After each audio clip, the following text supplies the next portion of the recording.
آج ہم آپ کو لے چل رہے ہیں اس خطے کی سنسی خیز سرخیوں کی جانب، جہاں خلیج فارس کا سکون ٹوٹا اور اسرائیل ایران کے درمیان ایک بڑی طاقت آزمائیاں جنم لیا ہے۔ اسے کہتے آپریشن رائزنگ لائن۔ اسرائیل کا جارحانہ حملہ جس نے تہران سمیت کئی شہروں اور ایران کے نیوکلیئر مقامات کو نشانہ بنایا۔ ایرانی جوابی میزائل بمباری اور ڈرون حملوں نے تنازع کو مزید شدت دی ہے۔ اس تصادم میں خلیج فارس کے سمندری راستوں، بین الاقوامی ملکوں کے تعلقات اور عالمی توانائی کے بازاروں پر بھی اثرات مرتب کیے ہیں۔ اب آئیے تفصیل میں جانتے ہیں کہ کیا ہو رہا ہے۔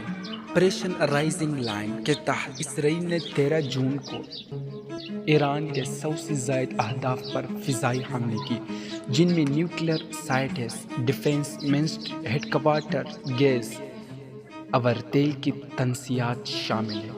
ایرانی سرکاری ذرائع کے مطابق حملوں میں 78 افراد ہلاک اور 320 سے زائد زخمی ہوئے، جن میں سینئر جنرلز اور نیوکلیئر سائنسدان بھی شامل ہیں۔ اسرائیل نے دعویٰ کیا ہے کہ 9 نیوکلیئر سائنسدان مارے گئے، جس سے ایران کے جوہری پروگرام پر بڑا دھچکا لگا۔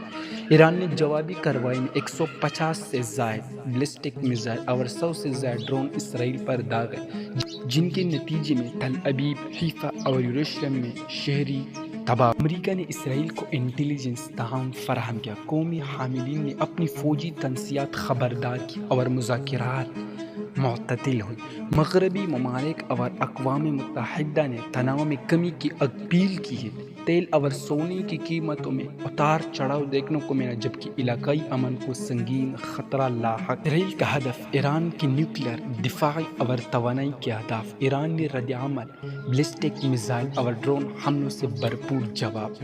جانی و مالی نقصان، درجنوں ہلاک و زخمی، بنیادی ڈھانچے میں تباہی۔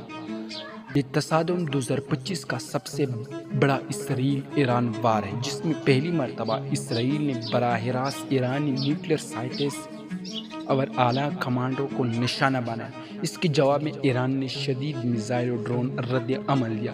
اگر یہ کشیدگی جاری رہی تو اس کے اثرات عالمی اقتصادی اور سلامتی پر سنگین ہوں گے۔